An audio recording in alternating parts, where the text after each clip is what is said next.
l'exploitation de films, il y a un ordre à respecter. Un film sort d'abord en salle. Une fois qu'il a terminé d'être exploité en salle, il passe à la télévision, DVD. En fait, il y a un ordre. Et une fois que vous arrivez à un certain niveau, vous ne pouvez pas remonter. Une fois que le film est exploité à la télévision, vous ne pouvez pas le remettre en salle.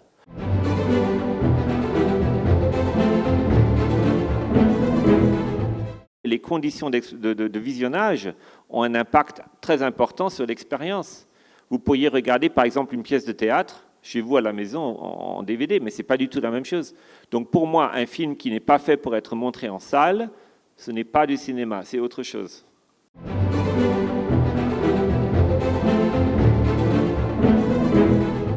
Lorsqu'un film sort, le distributeur ne sait pas si le film va marcher ou pas.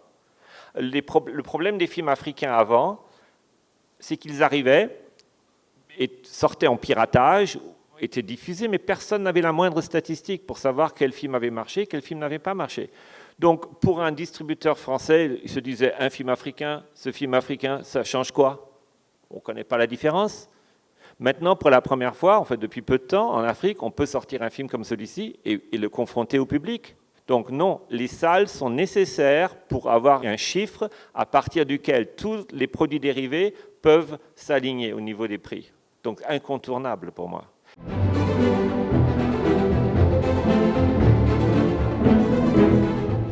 Donc il faut une indépendance. Et l'indépendance passe par les salles.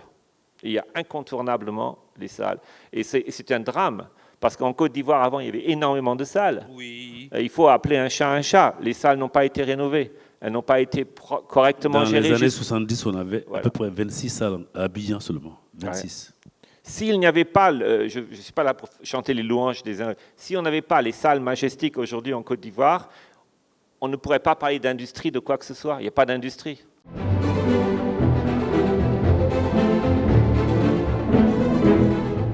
Oui, alors il faut savoir que le cinéma a changé depuis les années 70.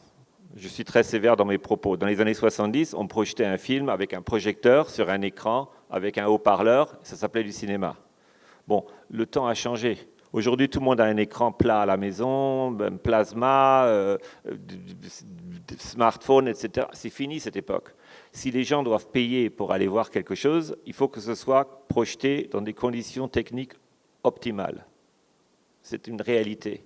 Donc oui, bien sûr, on peut faire du cinéma, aller dans les régions reculées, mais vous comprenez quelque chose, que lorsqu'on fait un film, la rapidité de l'exploitation est clé.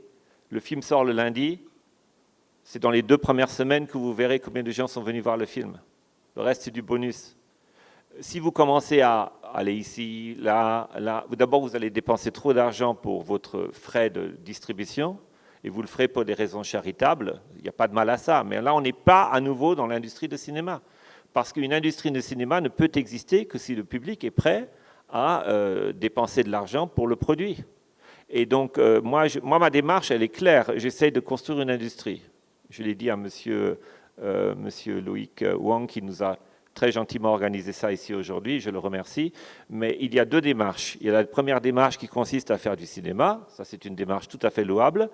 Et la deuxième démarche consiste à faire du cinéma qui se rentabilise. Ça, c'est autre chose encore. Et il faut commencer à faire des choix sur cette question-là. Une salle qui n'est pas correctement équipée ne vous permettra jamais de demander 5 000 francs CFA le billet.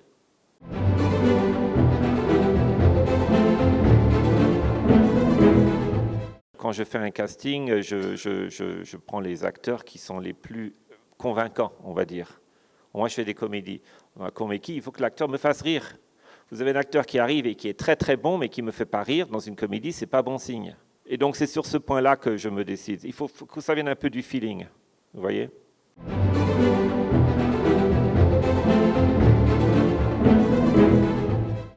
On avait quand même un pressentiment que ça allait bien marcher. Mais le film n'a pas eu de première, dans le sens où on a dit on va passer directement à l'exploitation commerciale. Donc, il était dans 4 écrans. Le premier jour, à 18h le vendredi. Et je me suis dit, bon, de remplir déjà une salle, c'est difficile, mais d'en remplir 4, c'est très délicat. Et en plus, le Cosmos venait juste d'ouvrir. Donc on était en plus le cobaye du Cosmos. J'ai dit, bon, allez à Jacques Taest. Et il y a eu un engouement dès le premier jour. La première salle majestique Ivoire pleine, Sokosé plein, guichet fermé, et ça a continué les prochains jours. Et je pense que si les gens ont aimé le film, c'est pour une toute simple raison, c'est qu'ils ont ri. Voilà. Une comédie qui fait rire, ça marche.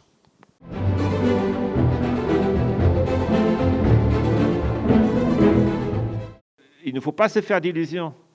Le baromètre pour que les chaînes achètent les films ou pour que les gens s'intéressent au cinéma africain, c'est ça, ce sont les salles. Et c'est pour ça que ce qui m'intéresse, c'est de faire des films qui vont attirer les gens dans les salles, et j'espère que le prochain va battre le record de celui-ci. Et nous serons toujours là. Alors, c'était un très beau film, j'ai bien aimé, on a beaucoup rigolé. Voilà, et je pense qu'il y a eu un grand travail qui a été fait de la part de l'équipe, de la réalisation, c'est à encourager. Et on espère qu'il y aura un deuxième film aussi. Sincèrement, j'ai beaucoup aimé parce que c'est un des premiers films africains que je regarde dans une salle de cinéma ici. On va avancer.